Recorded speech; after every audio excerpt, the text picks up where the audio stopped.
Hey guys, how's it going? So I just want to preface this video just a little bit. First off, I apologize about the video quality. It was super dark and I was trying to have the light on in the back of the car so that way you guys could see a little better. It just wasn't working out. I was on my way home from work and I just thought I'd make a video for you guys just talking about the positive and negatives of having a classic car and whether or not you should buy one and what's the best decision for you.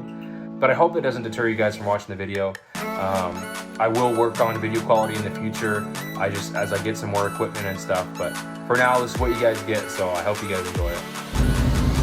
Hey, what's up guys? It's Kyle again. Sorry about the poor lighting to begin with. I just got off work and I had an idea to go over some thoughts I had on people who are looking at getting classic cars.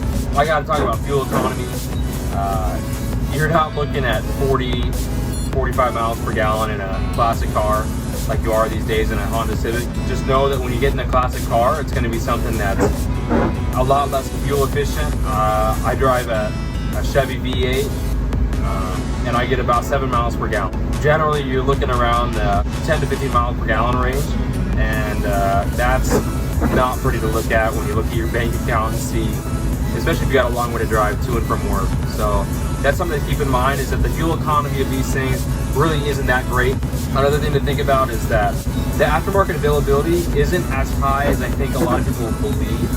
If you have a really popular car like a Chevy Square Body or something like that, then yeah, you're going to have quite a bit of aftermarket parts to go off of. But as I said in my last video, I had a 1987 300ZX and I couldn't find anything for that car. I had to go to junkyards and there were like 15 junkyards around me and one of them had a 300ZX. Look and see what opportunity you have to actually make repairs to your car from either aftermarket, current market. Look through O'Reilly's catalogs or Advanced Auto Parts, AutoZone, whoever's near you, and just see what the actual availability is like. And the reason for that is because I personally had issues when I overheated my Z.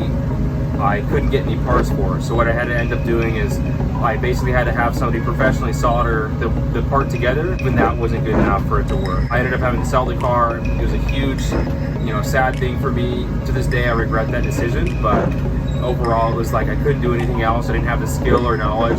I might be able to do it now, but I definitely wasn't able to back then. So just knowing that the aftermarket availability for certain cars is a lot different than others, and it's important for you to know. So one of my favorite things about having a classic car is the community.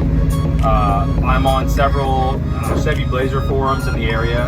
I think they're actually nationwide, but that's one of my favorite things about having a classic car is just the community. And when you go on there, you can ask any question and you get all sorts of answers. When I had the Z, there was actually even a Z forum as well. But overall, I felt really blessed to have that because there were so many questions I had that were already answered on the forums. And if chances are, if you're doing something to your car, somebody's already done it. I feel like everybody's so involved. Most of the time, it's not going to matter whether or not you have a finished product. Going to the forums is just going to be a joy for everybody.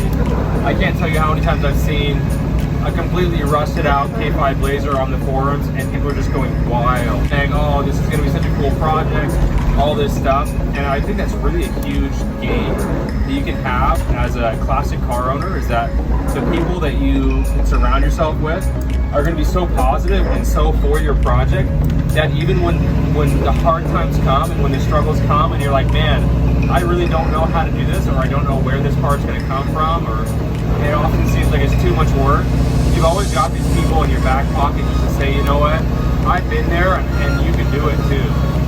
I would say my biggest complaint about having a classic car or just an old car in general, and it's something that can totally be fixed too, just with updated parts, is going to be that there's no safety features. There's no safety protection in a crash. It does frustrate me that I go around every day wondering if I'm going to be injured by the car that I drive. So that's something to consider as well. Your car is not as safe as it would be if you're buying a newer vehicle. But along with these lack of safety features comes an increase in insurance price. You're going to be paying a higher premium for having an older vehicle. The saddest thing to me is when somebody has a nice car and they don't let people experience it. So for me, like I daily drive my Blazer, that's not really a choice, it's just because that's what I have and that's what I can afford. I can't really afford to have a second car. Would I drive the second car daily if I had it? Absolutely. But would I take the Blazer out every single weekend I got a chance?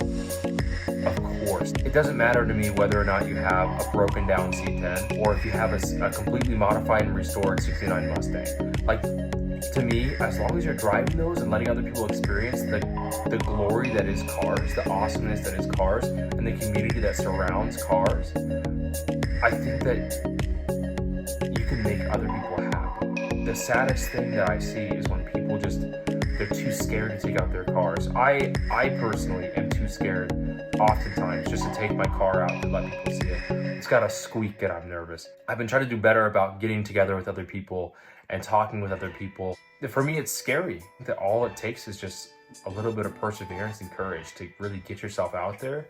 And when you have a vehicle like this, I can't stress it enough. It's such a privilege. It's just so fun to converse about the value of your car and how it makes you feel and the good and the bad. There's so many people out there who wish to have the car that you have. Let them experience it.